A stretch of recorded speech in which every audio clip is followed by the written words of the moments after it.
Film में target पर आतंकी हैं, माफिया हैं, फिर भी आपको क्या यह लगता है कि यह मुस्लिम टारगेट वाला नैरेटिव लाना ठीक है या फिर पॉलिटिकल ग्राउंड कमजोर हो रहा था? नहीं, फिल्मों में तो ऐसे दृश्य आते ही रहते हैं। ठाकुर भी आए, गब्बर भी आए, कहीं जाति भी आया, कहीं धर्म भी आया। इस पे कोई ज्यादा हल्ला हंगामा मचाने की जरूरत नहीं है। और जितना ज्यादा हल्ला हंगामा मचाएंगे, समझिए कि फिल्म का प्रमोशन हम करेंगे। लेकिन एक बात तो ये माननी पड़ेगी ना कि भारतीय जनता पार्टी ने फाइनेंस करके लगातार अब ऐसी फिल्में बनानी शुरू की हैं जिसमें एक जात एक धर्म तक सारी कहानियों को सीमित कर दिया जाए और उस जाति धर्म को हमेशा विलेन के रूप में प्रस्तुत किया जाए। वो काम लगातार कश्मीर फाइल से शुरू होकर केरला स्टोरी होते हुए अब धुरंधर पर आ गया। तो धुरंधर को तो मैं जैसे मदारी नचाते हैं बंदर को, वैसे मैं धुरंधर को भी भाजपा का बंदर बताऊंगा। भाजपा के लोगों ने ये फिल्म बनाई है, देश में अपना मदारी की तरह लोगों को दिखाएंगे। फिर भाजपा के नेता आएंगे, फ्री में टिकट बंटवाएंगे, हॉल भरवाएंगे जबरदस्ती और कहेंगे देखो मुस्लिम समाज ऐसा ही होता है। नहीं गुलाम सरवर साहब, माफिया का मामला है। गुलाम सरवर साहब एक क्रॉस है, फिर धनंजय गिरी जवाब देंगे। आप कह रहे हैं बीजेपी के टिकट पर लोग जा रहे हैं देखने। मैं भी कल रात को फिल्म देखकर आया, मुझे तो कोई आदमी नहीं मिला जिसने कहा हो कि बीजेपी ने पैसा दिया हो, या फिर धनंजय गिरी ने मेरा टिकट थोड़े ने बुक किया था कि जाइए राकेश पांडे की फिल्म देखकर चले आइए। नहीं मैं वही तो कह रहा हूं, नहीं मानेगा तो आप सबूत दिखा दीजिए कि धनंजय गिरी ने राकेश पांडे का टिकट बुक किया होगा। अरे आपको नहीं पसंद आ रही है फिल्म, आपको नहीं पसंद आ रही है फिल्म, वो एक अलग बात है। गुलाम सरवर, आपको नहीं पसंद आ रही है वो एक अलग बात है। और विधायक का बयान है क्या कि मैं फिल्म में दिखाऊंगा, धुरंधर पर नहीं, इससे पहले की फिल्म। अरे तो जिस फिल्म के बाद तो वहां करिए ना। तो बहुत सारी फिल्में लोग स्पॉन्सर करके दिखाते हैं, तो फिर ताक ठोक कर कहते हैं कि स्पॉन्सर कर रहे हैं, जाकर देख लीजिए। किसी ने हॉली बुक करके किसी को गिफ्ट कर दिया, ऐसी एक घटना आई हो तो बता दीजिए। नहीं ऐसी फिल्में आई जिसके लिए भाजपा का पूरा तंत्र लग गया प्रचार करने के लिए। अच्छा चलिए एक बात बताइए, प्रमोशन में, उसके सरवर साहब एक बात और बताइए। आप कह रहे हैं धर्म टारगेट पर है, आपको फिल्म में कहां लगा कि धर्म टारगेट पर है? नहीं, पूरी फिल्म में उत्तर प्रदेश में 3 दर्जन संगीन अपराधों में संलिप्त विधायक मंत्री भाजपा के हैं। 3 दर्जन, उनकी सूची बार बार आ चुकी है, कई डिबेट में आ चुकी है। संगीन अपराध जिसको संगीन कहते हैं, आप उस पर एक फिल्म बना के दिखाइए ना तो मैं समझ लूं। तो आपको दिक्कत अतीक अहमद को दिखाने से है? बिल्कुल हाँ, अतीक अहमद को दिखाने से है बेसिकली।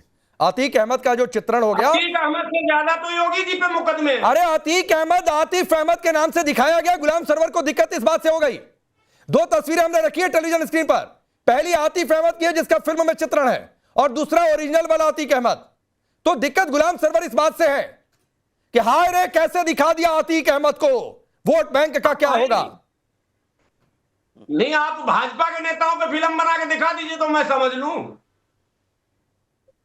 ठीक, धनंजय गिरी, अतीक अहमद का चित्रण, ये दुखती रग है जो दबी है इस फिल्म में। राकेश पांडे जी, सबसे बड़ी बात है कि सिनेमा समाज का दर्पण होता है और उस दर्पण को दिखाया जाता है। आज धुरंधर रिवेंज, आज जिस तरह से सिनेमा हॉलों में फूल चल रही है, जिस तरह से भरी हुई है, 3 फिल्में बना करके आदित्य धर सिनेमा जगत में, सिनेमाई इतिहास में, सिनेमा के आसमान में आदित्य की तरह चमक उठे हैं। और ये चीजें दिक्कत कर रही है लोगों को। तो आपने सच्चाई, रियल लाइफ से, रियल में जो परेशान है उसके पीछे की रियलिटी समझने की जरूरत है कि भाई उस रियल लाइफ से रियल में क्या परेशानी हो रही है। कोई माफिया था, आतंकवादी था, डॉन था, कौन नहीं जानता कि डिमोनेटाइजेशन के बाद कमर टूट गई, आतंकवाद की कमर टूटी है। एक समय था कि हर जगह बम में, कहीं भी आप जाइए, बस में जाइए, ट्रेन में जाइए, पार्क में जाइए, संदिग्ध वस्तु को न छुए, धमाके हो सकते हैं लिखे रहते थे। आज कहीं कुछ नहीं लिखा रहता है। आज आप मजे से जाइए, कहीं घूमिए। आतंकवादियों से खुद को क्यों जोड़ रहे हैं आप? उसको कंडेम क्यों नहीं कर रहे हैं? कोई भी इसमें फिल्म में कहीं किसी धर्म की बात नहीं की गई है। जो आतंकवाद परोसा गया है, जो आतंक घटनाएं हैं, उसको चित्रण किया गया है, उसका चित्रण किया गया। लेकिन सिनेमा से सिनेमा से क्यों सहम जाते हैं भाई? रील से रियल में क्यों डर जाते हैं भाई?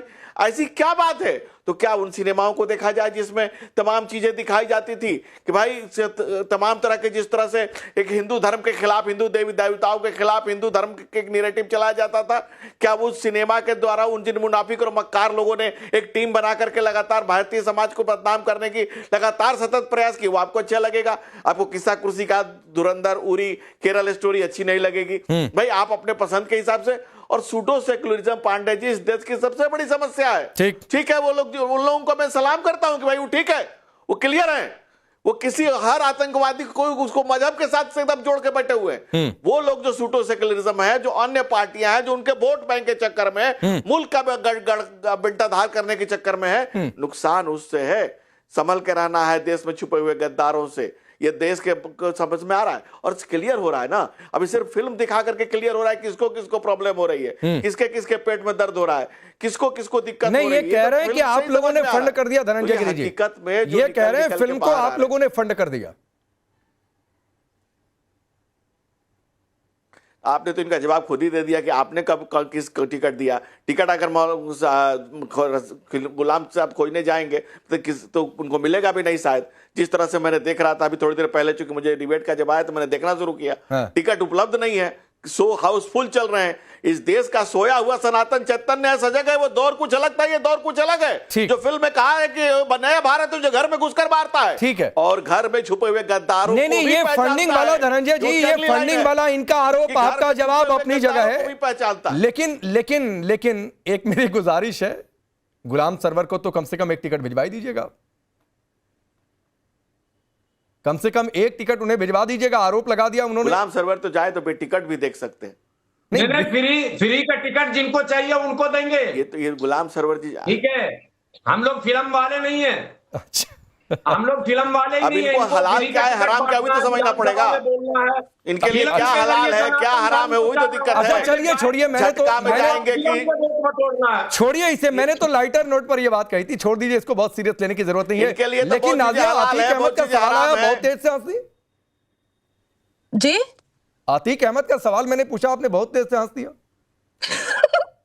हंसी मैं क्योंकि कल मैं भी मूवी देख करके आई हूँ और मुझे मूवी इतनी अच्छी लगी, कैसे 3.5 पौने 4 घंटा गुजर गया मुझे पता ही नहीं चला। और जिस हिसाब से पाकिस्तान की नापाक कोशिश और पाकिस्तान की नापाक उम्मीदें और भारत की तरफ उनकी जो अश्लील और बेहुदा सोच है, उसको जिस हिसाब से आदित्य जी ने अपनी फिल्म के द्वारा दर्शाया है और दिखाया है, हम जैसे मिलेनिया लोगों के लिए और जेनजी बच्चों के लिए तो एक सबक और एक लेसन थी ये मूवी। मुझे बड़ा आश्चर्य हो रहा है राकेश जी कि अभी नूरा फातेही जो एक मुस्लिम है, इतना गंदा गाना डांस नाच की है जो हमारे इस्लाम में नहीं है, कुरान में नहीं है, उस पर महमूद मदनी और अरशद मदनी ने कुछ नहीं बोला। लेकिन धुरंधर में नहीं, फतवा आ गया है, पाकिस्तान के पन्ने खोले गए हैं। मदनी साहब ने नहीं बोला, लेकिन दूसरे मौलाना साहब की ओर से फतवा तो आ ही गया है। नहीं, लेकिन मदनी साहब को बोलना चाहिए था ना, वो सबसे बड़े सरबरा है, वो बोलते तो पूरा का पूरा कुंभा और 22 करोड़ बोलता, बिल्कुल बोलना चाहिए था। लेकिन धुरंधर मूवी के द्वारा जो पाकिस्तान की नापाक हरकतों को दिखाया गया है, मुझे समझ नहीं आ रहा है कि भारत के मुसलमानों को बुरा क्यों लग रहा है। अरे पाकिस्तान खबरिस्तान बन जाए, जाहिलिस्तान बन जाए, भिकारिस्तान बन जाए, हमें तो खुश होना चाहिए, क्योंकि पाकिस्तान जब से अलग हुआ है तब से उसने हमेशा भारत के लिए बुरा सोचा है और बुरा किया है। दूसरी बात है कि भारत में पाकिस्तान के बैठे हुए टट्टू तो है ही है। अभी सलीम वास्तिक का गला रेतने में जो लोग थे उनका तो पाकिस्तान से डायरेक्ट कनेक्शन था। बुरहान वानी कौन था, याकूब मेमन कौन था, ये सारे लोग तो यासीन मलिक कौन था, सारे लोग पाकिस्तान से अटैच थे। ठीक है, अब दीपक रंजन आपके पास आ रहा हूं, और सवाल यह है कि अतीक अहमद के बेटे का जब एनकाउंटर हुआ था तो अखिलेश यादव जी ने सोशल मीडिया पर लिखा था भाईचारा मारा गया, भाईचारे को दिक्कत हो गई। तो फिर सवाल यह है कि यह सारी टीस इसीलिए है क्योंकि अबू आजमी यह कह रहे हैं पाकिस्तान के लोगों को फिल्म दिखाओ। अरे पाकिस्तान के खिलाफ बनी तो हिंदुस्तान में लोग देखेंगे कि पाकिस्तान में देखेंगे भाई, पहली बात। दूसरी बात है कि मुसलमानों को बदनाम किया जा रहा है, तो क्या यह उसी नैरेटिव का हिस्सा है कि अतीक के बेटे का एनकाउंटर हुआ तो भाईचारा खतरे में, और अब अतीक की किलिंग दिखाई गई ऑपरेशन ग्रीन लीफ में इस फिल्म में, और वो जुड़ा आईएसआई से, ये दिखाया गया, तो उसी भाईचारे वाला नैरेटिव यहां तक पहुंचा है। इसीलिए कहा जा रहा है कि मुसलमान बदनाम हो रहे हैं।